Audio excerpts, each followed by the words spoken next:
providing Sue with accurate bills.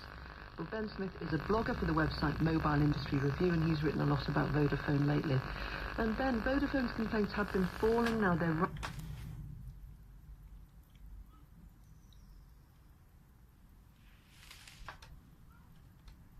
It certainly seems that the press coverage that we had in the last year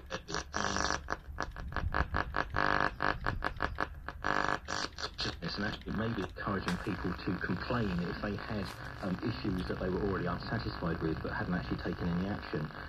The other thing to say is that we know that Vodafone are going through a massive programme of change. Last year they talked about changing their billing system, which upsets a lot of customers, and we discussed on this programme. But at the moment it seems that they're bringing some of their customer service.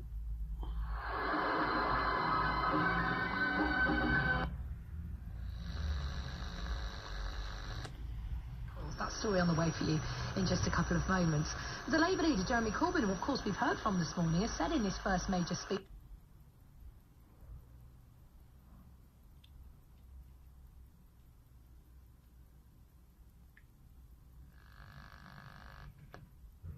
Conservatives currently in the lead, of course, in current opinion polls. Of course, in the 2015 general election polls, they completely failed to predict a Conservative.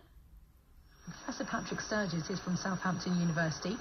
He chaired the British Polling Council's inquiry into what went wrong in those 2015 election polls. Morning. Oh, I'm fibbing. Afternoon, aren't we already? Afternoon. Where have the hours gone? So, what did go wrong last time?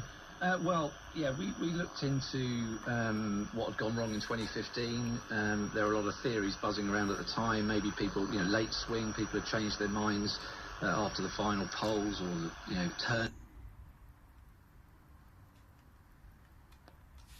of their poor customer service myself in recent years. I have to say I would struggle to, I would consider the customer service before I went back as a customer. Ben Smith from Mobile Industry Review. Thanks for coming on. On Monday, we broadcast a special programme all about organic food, and some of you got in touch about pesticides. Claire May emailed to say, surely the distinctive thing about organic food is that it doesn't contain any pesticides. Nigel Errington wanted to tell us that the younger generation is waking up to the fact that intensive methods are putting at risk our health by the widespread use of chemicals, herbicides and insecticides, which often remain not only in the fruit and veg, but also in the soil.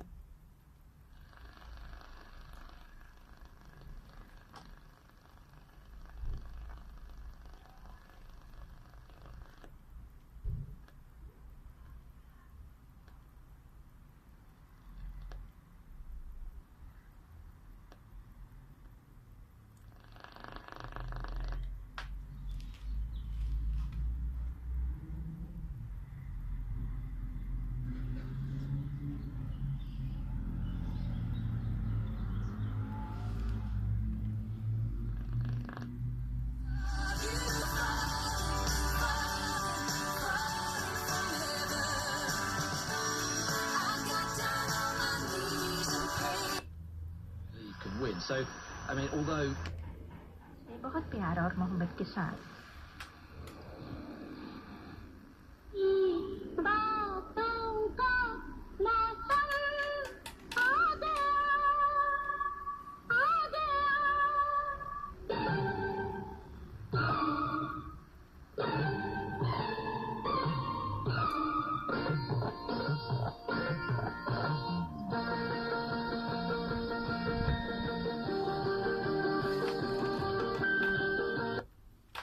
in our food, but it is simply not.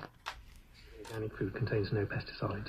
Now, what about Nigel Errington's point that intensive methods are putting our health at risk by the widespread use of chemicals and fertilizers?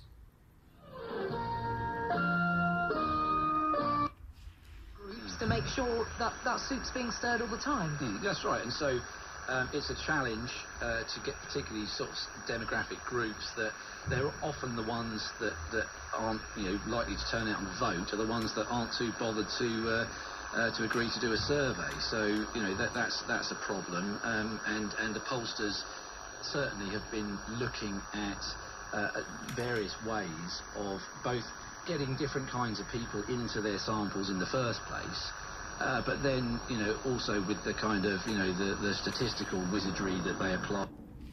That's the one big study we have that looks at these risks. So I repeat, it isn't right to think that at the moment people's health is being put at risk through the pesticides or other chemicals that are in their food. Now, Annabel Ross said she is sure there's scientific proof that agrochemicals make us ill. Is she right? Again, I would disagree with that. It really all depends on the dose. If you consume pesticides or other agrochemicals at very high doses, they can put your health at risk. But so, for example, can vitamin C. If you eat very large doses of vitamin C, you can damage your gut and cause yourself significant harm. So it really comes back to this point that as long as those chemicals are there at very low levels, which is what the regulators check, they're not likely to be causing you any harm at all. I want to bring Nick Mole into the conversation now. He's from the Pesticide Action Network and it campaigns against the use of pesticides. Nick, I know that you believe organic food is better from the point of view of pesticides. The London Marathon this weekend on behalf of Heads Together. Both were badly injured in separate incidents while serving in Iraq. Carl Hinnett's a private in the Staffordshire Regiment who suffered massive burns in 2005 after the Warrior armoured vehicle he was in caught fire. And a year later, an American soldier, Ivan Castro, was blinded in a mortar attack south of Baghdad. Well, they've now become friends, and the two of them, starting with Ivan, told Adrian about their injuries and also how they've dealt with the mental as well as the physical repercussions. Well, I was injured on September 2nd, 2006 in a place called Yusufia, Iraq, on a offensive operation, and it was 2 mortar rounds, 82 millimeter. One landed right beside me, killing 2 of my men in my unit and leaving me severely injured, to include permanent blindness. And I believe you were in a coma for a while, weren't you? I was heavily sedated, spent quite some time in the hospital, several months, several weeks in the ICU.